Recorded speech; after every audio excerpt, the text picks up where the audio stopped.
Hello, everyone, and welcome to the Gillcast, or either listening to this on the Sports Grid Fantasy Football Podcast feed or the RotoGrinders Daily Fantasy Football feed. I'm Davis Maddock, joined by Nate Noling, not Sammy Reed. Guy just takes a fucking vacation in the middle of football season. In the middle of NFL. And by the way, didn't ping us? Wasn't like, oh yeah, by the way, like plan for this. Like maybe Peter can come on. Like maybe you guys can do a bit. Nope, he was just like, all right, I'm not going to be there. And I was like, all right, well, I know our good friend. The night before he took off on his trip.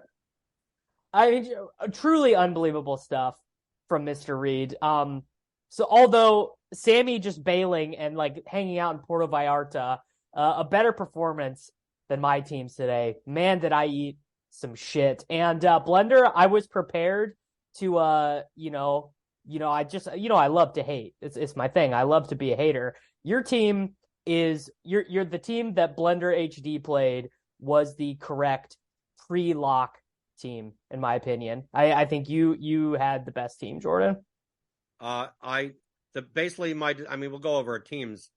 The Michael Carter news, I literally fucking ruined my whole goddamn. I had this team that Jordan has that's very good, that cash no problem, was what I had saved. It was what I was playing. And then all of a sudden, James Robinson inactive, for some reason, I thought was the most important news of the day. Okay, I do like Blender's team, but I will say the fact that neither one of you rolled T. Higgins in cash is an absolute mistake. T. Higgins was the best wide receiver play on this slate. But and it's about lineups, Nate. It's about lineups. The fact that none of you played the best lineups did not have T in them. If you were running the optimals on Saturday night, he was getting in there, but the total dropping that game by 4 points removed him. It knocked him down like 2 points. He was not into anyone's optimal. To move off of T. Higgins because of the weather in this spot is just. It's just bad. It's just bad. The late news shook so many people, moved people onto Michael Carter, moved people. I mean, it was a great day. It was a great day because the fish played bad. It didn't move enough people off of fucking Garrett Wilson though. I'll tell you what. Oh man. Oh, and people who are a fan, the most legendary rant in the history of this show is of course about Mark Andrews. Just stay tuned. We'll stay tuned. But I want to highlight that I had nothing against T. Higgins. He was fine. If I could have played T. Higgins in my lineup, I preferred T. Higgins over Chris Godwin. I absolutely $900 difference. My thought process, my optimal from an aggregate perspective, was essentially Davis's your lineup, kind of like. That my aggregated optimal, taking all the projections, everything, and this is at 11:30, after inactives, was like Smith, Carter, White, Wilson, Allen, Hopkins, Andrews, Wilson Jr., Chiefs defense. And I'm sitting there going, in my attitude, sometimes it's a leak, but I try to avoid fragile situations. So it did on a slate with so much value at running back. It was fucking stupid. It's sure. Samaj P. and Michael Carter's projection were the same, but there was a much greater assumption going in Michael Carter's projection. I'm an idiot. I am just Michael Carter. I can't. All right. Anyway, break down the team. Break down the team. Yeah, we got to do. What you rolled out was an abomination. What you rolled out was an absolute abomination. No, well, you have to give it a. Davis swapped on a ton of stuff. He didn't originally have Sky I'm saying Wars. What he had at noon was an abomination.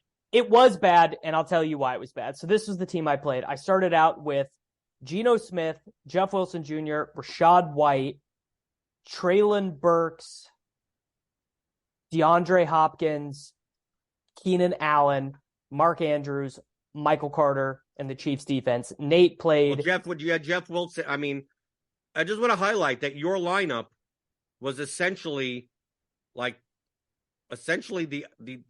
other than Wilson or Burks, like one off of what I just said. I mean, like, I don't think it's an abomination. No, it because is. I will get Kenneth Walker. Fading T and Kenneth Walker is I disagree. bad. I disagree with that. Nate is Kenneth Walker. You got lucky. You're missing on what I did that is so bad. And when I show it to you, you're gonna think I'm even dumber than you do right now. Nate played Geno Smith, Jeff Wilson Jr., Rashad White, Tyreek Hill, T. Higgins, Garrett Wilson, Hayden Hurst, Kenneth Walker, and the Chiefs defense. Blender played Geno, Jeff Wilson, Rashad White, DeAndre Hopkins, Keenan Allen, Chris Godwin, Hayden Hurst, Chiefs defense. So that's what I had, Blender, so this is what happened is I was like, I really want to play T over Chris Godwin. I really wanted to find a way to get T and DeAndre Hopkins in together. There wasn't a way to do it without playing like a 3K wide receiver. I texted our group chat this morning. I almost just played Sky Moore in cash. I almost just played that lineup with Sky, Mark Andrews, and Kenneth Walker because it would have fit. I almost did it. I couldn't stray that far from the projections. But Nate, what you're missing that I did that was so unbelievably stupid was it was 3 steps, and each step is dumber than the next. The first step was the weather for the Jets is really bad. Pouring rain, 25-mile-an-hour winds. Their team total doesn't really adjust. Doesn't make any difference to me because I'm an idiot. So I'm like, you know what? Instead of playing Garrett Wilson, what I'm going to do is I'm going to play Treylon Burks. Their projection's basically the same. Treylon Burks is $100 less, yada, yada, so on and so forth. Maybe a more pass-friendly game script. Then I say, okay, well, I still want to play a Jet because their team total's good. James Robinson's out. Michael Carter's going to be stepping into a larger role. But I don't want to play 2 Jets. I don't want to play Michael Carter and Garrett Wilson. So I'm going to play Michael Carter as my Jet, and I'm not going to play a Bengal at all. So what I did was stupid, was I gave up points twice because Wilson was projected a hair better than Burks, and P. Ryan was projected a hair better than Carter. So I fucking gave up projections 2 times just because of honestly just mentally weak fish logic of not wanting to play 2 Jets. When I should have just fucking played P. Ryan. Yeah. It was just bad. It's just bad. You just got shook by late news. And I think of all and I didn't want to play Hayden Hurst. I also didn't want to play Hayden Hurst.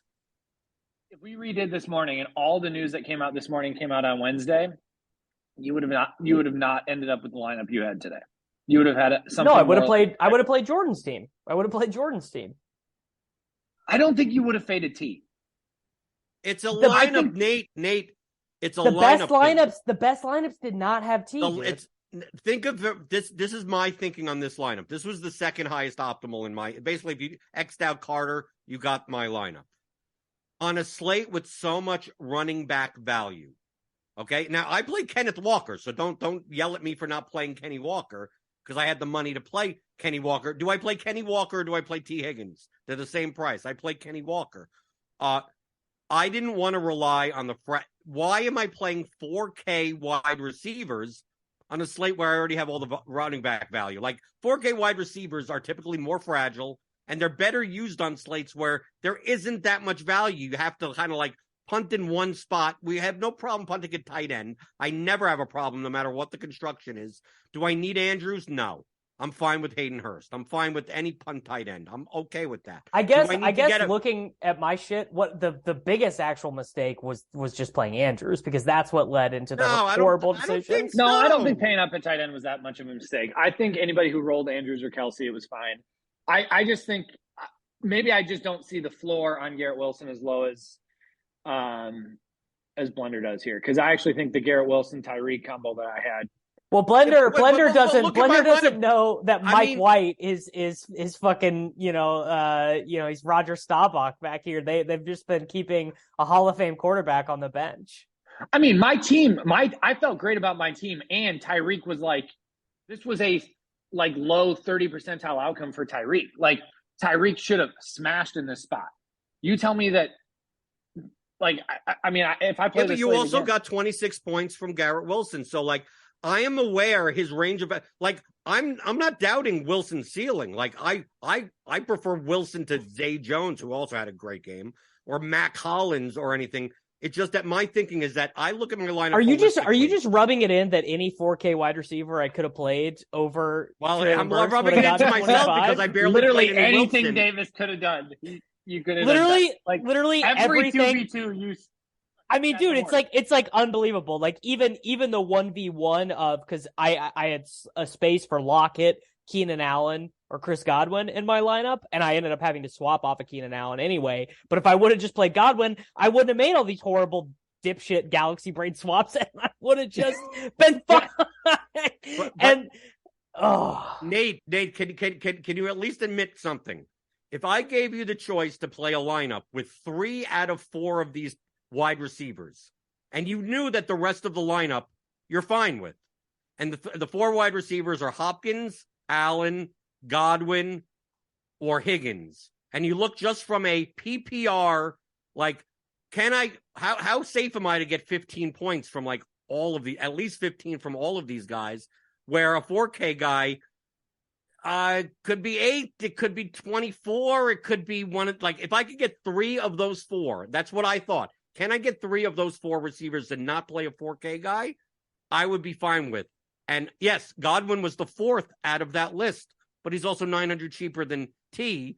And I prioritized Kenny Walker over T. Higgins rather than play Samaje Perine instead of Godwin, and then play like the Jets defense instead of the Chiefs defense, and do something like that.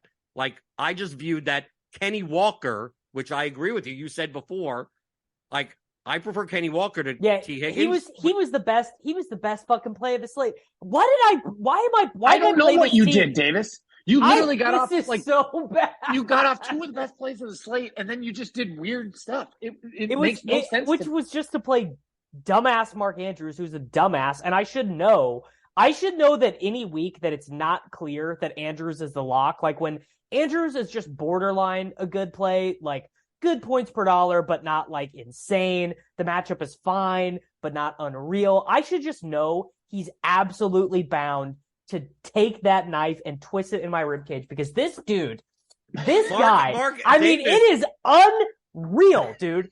I swear, he just, like, I don't know, what does this dude do in practice? Because he is wide open in the end zone. Lamar sees him. He's got it in his hands.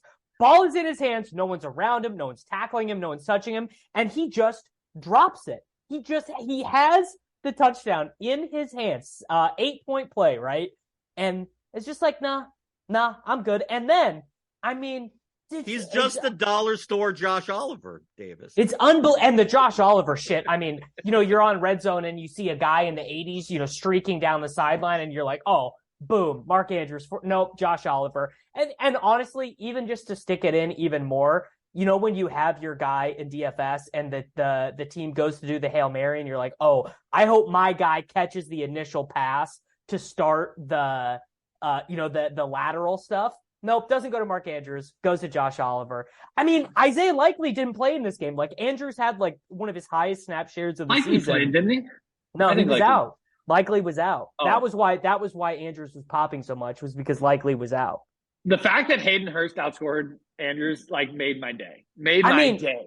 The fact that you paid up for and did whatever you did. No, listen. It doesn't end there. Garrett Wilson outscores Burks, right? And Michael Carter gets outscored by 20 by Perine. Not even close. Hayden Hurst outscores Andrews.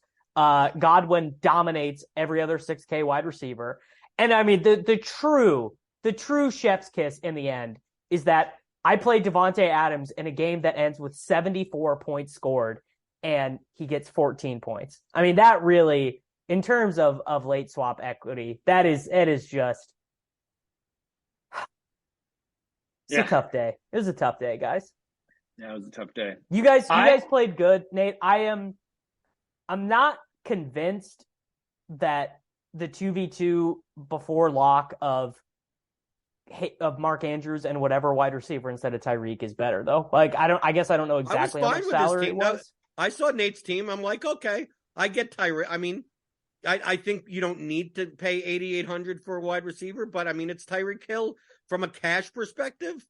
Like you have guaranteed volume in a game where the Dolphins are a 30 total, and he pretty much didn't even play in the second half. I mean, like Skylar Thompson. Tyreek's floor ceiling combination is literally unlike anybody else in the game right now. Like a lot of people played Devontae over Tyreek, and it might have worked out fine. But I actually think like Tyreek is just a much better cash play in this current version of the Dolphins offense, especially in this matchup. Like I think Tyreek's that's true. Floor ceiling I think combination you're right. is off the charts, and I don't think people have like adjusted expectations for it. And so I will take the Tyreek Garrett Wilson over Keenan Godwin combo. Like, yeah, I mean, maybe that's bad, but I just think the ceiling floor combination is just so much Did you better. guys see that there was a pretty popular 4 wide receiver team that people played? There was. A lot of people faded Walker. A lot of people played a line. I saw people played Adams in the flex. Yep. And like from a macro perspective, like just thinking macro wise, this is a slate. Horrible. Those people somehow managed to lower IQ me on this slate, I think. Dude, we had so many running backs to choose from that had volume under 6K. Why aren't you playing? Like, dude, I played Kenny Walker, and it's like I wouldn't have had a problem playing P. Ryan. I wouldn't have had a problem, depending on the slate, to play Latavius Murray. I was gonna say they're like if DraftKings allowed it, I think I would have played 5 running backs in cash this week. I would have played Kenny Walker over any of the 6K wide receivers. I would have slammed Latavius Murray in over the 4K wide receivers. And Michael Carter. Can't forget about Michael Carter. I mean, okay, like let's remember, Michael Carter got hurt in this game, and his direct backup had 100 scrimmage yards and a touchdown. Like it was not the dumbest. Like the Carter thing really wasn't the problem. It was. You played Michael Carter over Kenneth Walker. Hey, that was objectively bad. Well, and I mean, yes, that wasn't. I didn't find a Walker team I liked. The 1v1 was P. Ryan versus Carter. You found a Walker team you liked. It was my team. Fucking weather, man. You could have played my team and scored 2 points lower than Nate. and I swept. I think I lost only 4 out of 80. Yeah, your team was the nuts. Your team was the nuts. I had a sweep of head-to-heads. I don't. You know what? I did look, and this absolute dog shit of a team that I played would have been able to scrape some back. But it honestly, like, I mean, you guys know I do love a good Galaxy Brain swap. Like seeing multiple guys under 1% owned in the massive $50 double up. Honestly, like it was kind of tickling. You know what killed you in the late swap?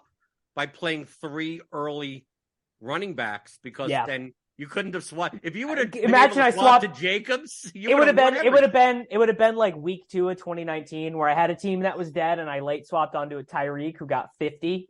I think I honestly late swapped so much just because of that one occurrence. So the late swap I ended up doing, there were a couple different angles I looked at. I don't know if any of them would have got me there. I guess would Herbert, Hollywood Brown, Palmer. Nah. In the end, none of them would have got there because the number one thing I couldn't do was I couldn't play the Chiefs defense. They were 75% owned, so playing any defense other than them could have gotten something. So I ended up swapping Geno, Keenan, Hopkins, Chiefs into Mahomes, Devontae Adams, Sky, and the Cardinals. Whatever. They didn't fucking do anything. I mean, Mahomes did get 22 with 1 touchdown, which is kind of impressive for a guy who doesn't really run. Like I think he could have gotten 40, but the late games went so nuts. Like and the chalk. Josh did Jacobs so well. put up 51.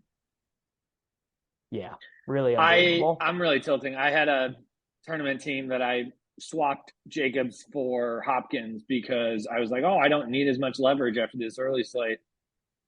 Wow. And that was a 40-point swap. You don't love to see it. Yeah, not good. The one thing I was surprised is that the Kenyon Drake from last week didn't happen with Michael Carter, at least in the milli. Like he was only like 13% owned, and I thought that maybe he'd be. I don't know. There was just so many running backs this week. There was so many running backs this week. That's the thing is that for him to get really steamed, like there were only like 3 good running backs last week. And then you decided to play the running back 3 on the Jets. Well, he wasn't. He was the lead back until he got hurt. But yeah. Knight was mixed in. Knight. I mean, before he got hurt, Knight was playing more than I expected. I will absolutely eat that. It wasn't good. Here's the question: did we all screw up by not playing? I mean, obviously, there's tons of running backs. I like Kenny Walker, but James Conner is like on the field like 98% of the time in this game that has one of the higher totals on the slate. Like, I played him in GPP. He's so bad. Yeah, but I mean, does it matter when you're getting like 90% of the rushes and 18% target share? He fumbled twice in this game. Unbelievable stuff. No, I mean, 5 points. Who cares? I should have considered kind of more for tournaments, but in cash, I didn't really consider him. So Levitan played the 4 wide receiver team. So he basically decided to play Keenan Allen instead of one of Ryan Walker. Yeah. I just don't think receivers on this slate. This dude played Traylon Burks over Garrett Wilson and still won. That's how good. Yeah, that's how good. I'm going to read his article, and he's going to go like, I'm going to look at the score, and it's like, you scored 30 points lower than me. No, like he had 145. It was a good team. Okay, but whatever. I mean, all I know is that it's going to be a score much lower than mine, and he's going to go down. I'm going to look down. It's like week 12, 178% of my head-to-heads. I go, who the hell are you playing? Well, he gets the best. Levitan does get the best action, but I mean, I actually, after looking at that team, I mean, I never would have played Keenan Allen straight up over Kenneth Walker, but it's not as bad as I thought. To play 4 wide receivers and not one of them be T seems. What's up with your obsession with T. Higgins? There are other T. Higgins was the wide receiver of the slate. He was the best wide receiver on the whole slate. Jones outscored him. I don't care what happened. At noon, I said to Davis, you have an awful lineup by fading T. Period. T. Higgins was, regardless of outcome, the best wide receiver play on the slate. The fact that people played 4 wide receivers in cash, faded Kenneth Walker, and didn't play T is nuts to me. I don't care. He only got 9 targets. Like, it wasn't. I'm saying regardless of outcome, T. Higgins on this slate at that price. You know, his target share has historically been better with Chase in than with him out. Davis, this is like the middle IQ meme. That is so middle IQ. I mean, he was a good play, but in my mind, if you were going to be like this crazy, unbelievable, if you don't play him, you are like 0 RQ. You got to be a dude who gets targets at all levels. Like, it's got to be like Adams or Tyreek, where like Devontae Adams had his worst possible game pretty much and had 7 for 74. Like, T doesn't get the short area stuff that just like loads him up with 5 for 50 every game. Like, T's 6,900. His average depth of target is just going to mean that he's got more variance built in than a lot of these really elite wide receivers. If I lock in Higgins into my aggregate, the lineup would be Geno, Allen, Higgins, Tyreek, Murray, White, Wilson Jr., Hurst, Chiefs. That isn't a bad lineup. Is that what I had? No, because you had this doesn't go down to Garrett Wilson. But essentially, this lineup, in comparison to the one that I played, is essentially playing Kenny Walker over Higgins and not playing Hill and paying down for Hopkins. I mean, it's and then instead of Murray, you're playing, you have Kenny Walker in your lineup. Like the difference in projection is not that dramatic. And it's like, even if you take out Tyreek and you're like, I don't want to even pay up to Tyreek in this lineup, and then I run it again. I mean, the lineup ends up being Tua, Carter, White, Wilson, Allen, Higgins, Andrews, Wilson Jr., Chiefs, and that one wouldn't have gotten. Fantasy sports are fucking dumb, dude. I don't care. I wish it was a weird price. It was I'm fine with Nate, sucking. No, here's the thing. I can't deal with another week of Sammy refusing to take this L on getting lucky with fucking Daniel Jones last week. Like, I just can't. I had Daniel Jones last week. Oh, all right. Muted. Kicking Blender. Kicking. Except here's the thing. Blender wouldn't come back to us with, well, you say you can't play him with the torn UCL. Like, he would just be like, no, Daniel Jones. I did it for lineup construction reasons. I'll at least admit that that I would have rather played Allen, but last week I preferred paying down so I didn't have to. It's the same thing. I don't want to have to punt with these 4K wide receivers if I can. I'm like, okay, I'll take a shot on Daniel Jones, and I got lucky. There we go. All right. I get your avoidance of 4K punts. I just think both Treylon and Garrett Wilson this week. That's the thing is those guys are better than the average. Like they're both going to be like 5,300 next week. It's not DPJ that we're paying 4K. It's not who's that shitty Washington football team wide receiver? I mean, any of them. There's been a bunch of them. Like DeAndre Carter used to be there. Dax Milne, De'Ami Brown. It's not. Yeah. It's not Braxton Berrios. Yeah, Treylon and Garrett Wilson are both like legit NFL wide receivers. So, all right, let's just get tournament teams done real quick. This was the team I played in the Spy. No, this was in the Red Zone. I played Patrick Mahomes at 9%, Kenneth Walker at 29%, Rashad White at 56%. He was my on Christmas morning. You don't wait to open your Christmas presents play. I played him on every team, and he didn't score. Whatever. Godwin at 7%, Treylon Burks at 18%. That was higher than I thought. I did not think Burks would get that steamed in tournaments. That was a little surprising to me. Sky Moore at 4%. Travis Kelce at 12%. I also thought was strange since I thought he was like potential. I thought he would be more. I thought he'd be like 20, 25%. And I mean, you guys know I had to play Kenyon Drake, aka Michael Carter, 20%, and the Jets defense at 26%. I played the Jets defense in every tournament team I made under the assumption that Nathan Peterman was going to be starting. And I mean, if I had known it was Trevor Siemian, I would have just stuck to what I had built originally. So I think that I got rugged. I think Adam Schefter rugged me. I think the news industrial complex rugged me. I think if you would have just signed off of your phone at 11 a.m., you would have probably. I'd been rich. I'd been rich. Yeah. Because I had a bunch of Godwin, which was nice, and Sky played a ton, so I actually feel really good about that. Sky was in there; he got like some handoffs. He was in there on a trick play. I felt pretty strongly that one of the 3K wide receivers with Mahomes was going to end up being a thing, but they scored one touchdown, and when you score one touchdown as a team, you're not going to be the winning stack. Yeah, those Sky Dynasty shares looking good. So I had a team. I went with a Geno, Walker, and Fant stack, and originally I brought it back with Jacobs, but I don't know why I was late swapping, and I swapped off of Jacobs onto Hopkins. I had Latavius Murray, Tyreek Hill, DJ Moore, Nico Collins, and also went with Jets D just because. I mean, defense to me, it was like anybody was in play other than the Chiefs in tournament. I didn't think the Jets would get that owned just because it's hard for a $3,300 defense to really get that owned.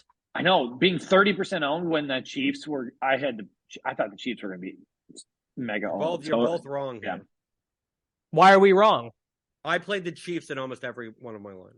Well, yeah, but you're a dipshit. Defensive scoring is the most like volatile. We are least able to project it. Are you saying you did that because the Jets ended up getting steamed? Like, was that your original plan, or you just did it because they were 4 points higher projected than any? They should have been a 4K defense. Jordan, I'm literally 4 points on defense is bad. I'm returning your book. I'm returning the theory of DFS. If you're going to come on my fucking show and tell people to play 50% on defenses. Oh, 50% on defenses that only project 1 point higher than anything else, then yeah, don't play that. But we know defensive projections suck ass. And we also know that your dog could do defensive projections. Just didn't we have this conversation last time? It's about lineups, not players. Should you play the Chiefs defense with Rashad White and Jeff Wilson Jr. and no, that I'd agree with. But if you're off enough, there's no reason to play like the same reason that you would say we project. Yes, defensive scoring is much wider range of outcomes, but it's very rare you find a defense that projects 4 points higher than any other defense. And it's $1,200 cheaper. It projected higher than the Dolphins, higher than the 49ers. So as long as I wasn't going to play. This is the thing. When I built my lineups, I made a rule. I built 18 of them. that I wasn't going to play Jeff Wilson Jr. and Rachaad White together. Because once I don't do that, and I'm also playing small, I'm playing the power sweep. I'm playing the spy, those types of contests, not the millie or anything. So it's like, okay, as long as I get my combinatorial ownership low enough, like a $2,800 defense, I'd rather spend down at defense, but am I going to play the Jaguars at 2,500 that project for 4.5, 5 points lower than the Chiefs for no reason when my lineup without the defense already has enough leverage for me to win first place? So like my lineup, my best lineup in the power sweep, 35th place, Herbert, Allen, Everett. Herbert was 14, Allen was 28, Everett was 11. I ran it back with 9% owned James Conner. And then I had Higgins at 27 and Burks at 16. So that's a 1-1 combination. And then I played Rachaad White at 55, Walker at 28, and the Chiefs defense at 39%.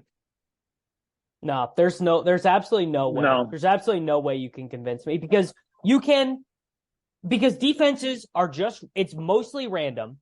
You can start out with a 5-point advantage on 40% of your opponents, like immediately. No, you can't. We project defenses. We don't though. Well, we do, but we do it terribly. We project defenses the way that like. And my margin of error on the weather. defenses is 4 points on any other defense. So we projected terribly. But what we do normally is that a defense that projects for like 1 or 1.5 points better than something else becomes 35% owned. And that disparity isn't worth it. I thought that the disparity in the Chiefs defense was worth playing at 40% ownership. As long as the rest of your lineup, and my method of doing so was just making sure I didn't play White and Wilson Jr. together. As long as I didn't do that, I ran my portfolio correlation matrix, and the Chiefs defense didn't come up in as high as it should without. Once you plug in those three together, then next thing you know, now even if you stack and run back, you end up with very similar like groups of players that other lineups will have. So it's like, which is my priority, the defense or the running back combination? And I saw with how many running backs we had available, if this was a slate where we only had like White and Wilson Jr. were like, those were the chalk, and like all the other running backs were like efficiently priced. I'm like, why do I want to play two chalk running backs together when there's like 5 to choose from, 7 to choose from? So like when I see that the 4-point difference in defense, I go, okay, my decision is I'll stay, instead of being different at defense, I'm just going to be different at running back more than that. And that's all you have to do. If you chose to play the two running backs together and said, I'm going to play some other defense, then I think you're fine also. But it's not just, do you play a 40% owned defense? Like that should never, just like, should you play a 28% owned Keenan Allen? Well, maybe not as a one-off in a chalky lineup, but once you play Herbert, Allen, Everett, especially Everett on DraftKings, and you run it back with Connor, that group of 4 players, who cares that Allen's 28%? He's correlated. But I think that's I think those two things are completely unrelated, because we have a much greater certainty not only of how many points Keenan will score, but we have a much better certainty on how much the people who are priced similarly to him and who are eligible at his same position are going to score. At defense, not only do we not have a clue really how many defensive points the Chiefs are going to score, but we also don't know with any certainty. Like you say, like, yes, they're projected 4 points better or whatever, but our ability to project these other defenses are so bad that I don't trust that gap at all. The gap is wider than what it normally is. Like, what I'm saying is that gap is much wider than what it normally is. It doesn't matter. The 4-point projection in the mean outcome is meaningless, because the range of outcomes on all other defenses similar are so high that your confidence interval. Then why project them at all? Why are we projecting them at all? I think that's a fair question. We really shouldn't be. I think most people in their models would do much better if they just simulated 1 through 11, a range of outcomes on defense, and they just assigned that randomly to teams. Because we are so bad at projecting defense that the range of outcomes, it's so much higher than a wide receiver projection, or so much wider than a running back projection. So like, I get what you're saying of like, hey, if I play this cumulative ownership, but when it comes to defense specifically, you just don't want to get a 40% owned defense because you are going to just stick with the field at the most volatile position. Dave, do you use defense agnostic projections? Meaning that No. do you set the defense projection so that all of them have the same point per dollar value? Like the Blitz have defense agnostic, which means that it doesn't matter what defense you play, you're going to get the requisite amount of points for the salary adjusted value of it. If you say you do that, then that's perfectly, your opinion is we cannot project defenses anywhere close, that it's not even worth projecting. So I'm just going to use a defense agnostic projection. But if you're going to project defenses, then not use it, then what's the point? Like, you do one or the other. Those are two completely different things. You're asking whether or not a defense affects the outcome of an offensive player on the other side. You're projecting different. You're projecting different things. Defensive scoring has very little to do with how defenses impact the other offense from generating their production. What I'm saying, Davis, at Daily Roto, do you have defensive projections? Does the defense? Yeah. It's basically which scoring of the defense doesn't affect the way that offensive players going against those defenses matter. So like you might have a defense that's really great at sacks and interceptions, and they might score really highly, but that doesn't mean that wide receivers versus them are bad matchup. I'm not. When did I ever talk? I'm talking about. Is there a column on Daily Roto where I could go that there's a number on the Chiefs? And if I looked at the number on the Bears, it would be a different number and be less point per dollar value. Like, do you have a number? Yeah, and you have some way. But I'm not saying that they're infallible. In fact, I would say that what Nate's saying is like honestly, I think probably the right way right now with the tools we have to do defensive stuff would just be project the number of pass attempts every defense is going to face and just weight every pass attempt, basically. What would I tell you? What would I tell you if I spoke to two people that do computer sims, high level GPP players, that they were getting in their sims 90+% Chiefs defense? I'd say the sims are only as good as the data you put in, and the defensive data is bunk. Okay, and what I'm saying is that the difference between the projections, I believe, I'm just saying, you could say you don't agree, you think they're even wider, but you have to admit on this specific slate compared to other slates on defense, we'll get a $2,600 defense. The margin was so they were the combination of both the highest projected defense by a lot and they were not even close to expensive. I'm not saying I don't think that what you did is bad. I'm just saying the way I play and just as a heuristic, because again, I'm not using sims to generate these teams. Like Brett, it's what Brick always says, right? He's like, you're basically doing astrology, which I am, but I'm doing astrology with like a little bit of inputs. Like, so a couple of things is like, I'm not going to play the most owned stack most times, or if I am going to play the most owned stack because it just happens to be Mahomes and I play him every time he's on the slate, I'm going to do something really weird with it. I'm not going to play 40% owned defenses because it's so easy for them to not be the highest owned. But whatever. You're doing that heuristic. Basically, you can find lineups that you would like that have the Chiefs defense, but you're choosing to ignore those lineups to choose other lineups. Fact that so I just chose the set of lineups that you ignored that may have the same expected value as your lineups. You just, as a heuristic, buddy, you guys saw me play this week. I don't know if there was a good expected value lineup I would have found. So I think you probably did the right thing by not having any overlap with me on your Chiefs defensive special teams thinking. I mean, it's honestly, it is one of those things that I feel with all of the math and the tools and stuff that we know, I don't think that the person who's right or wrong between Nate and I's camp, and like, I literally don't think we know the answer. I don't think our ability to send these slates out and stuff is in depth enough yet. Now, maybe a year from now, one of these fucking nerds who plays DFS is going to have like solved the key to figuring out defensive scoring, and the RSQ will be way higher, and we'll do all these sims, and we'll know like actually sometimes it is you should.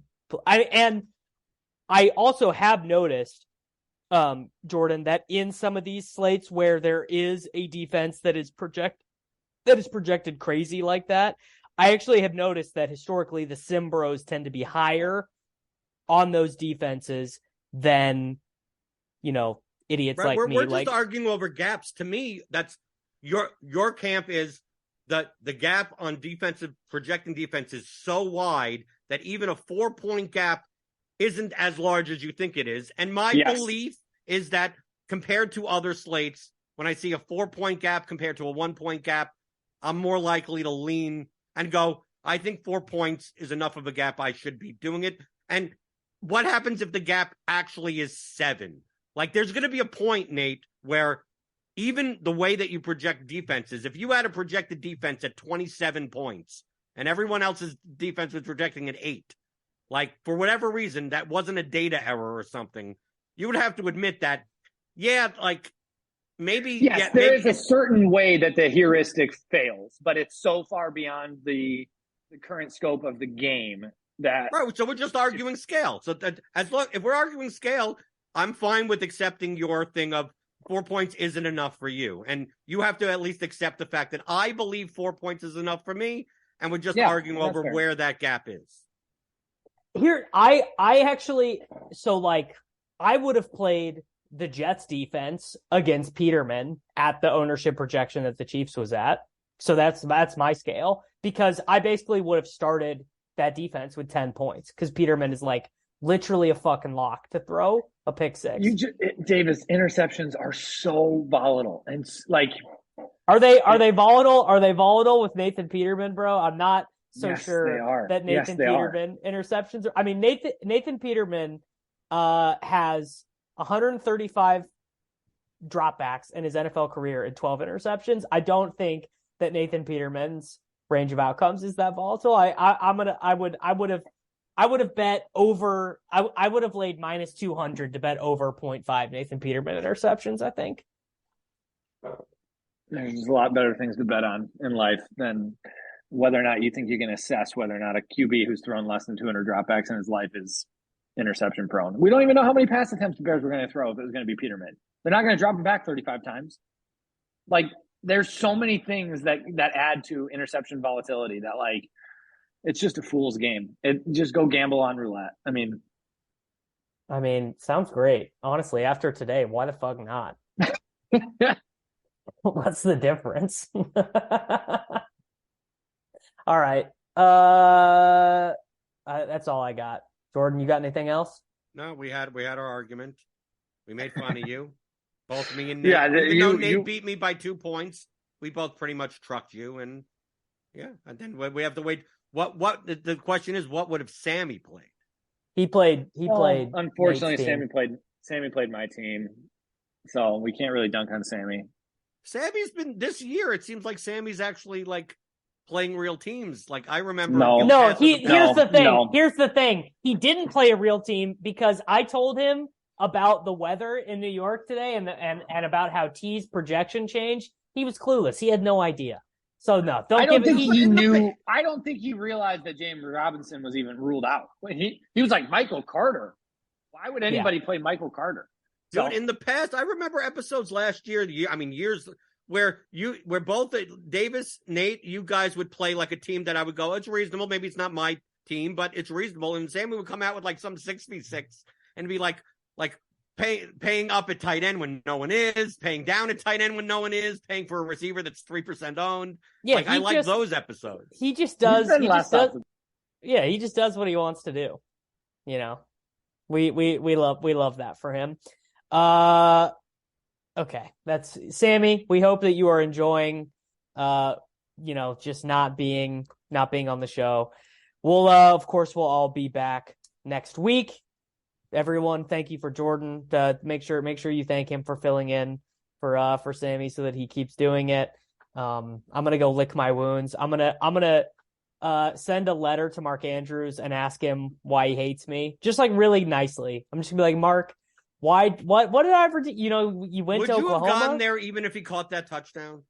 I would not have swapped, and the additional 8 points from that and not swapping would have gotten me above the 4 wide receiver Levitan team, because I think the team I unswapped off of was 137, and the 4 wide receiver team was 135.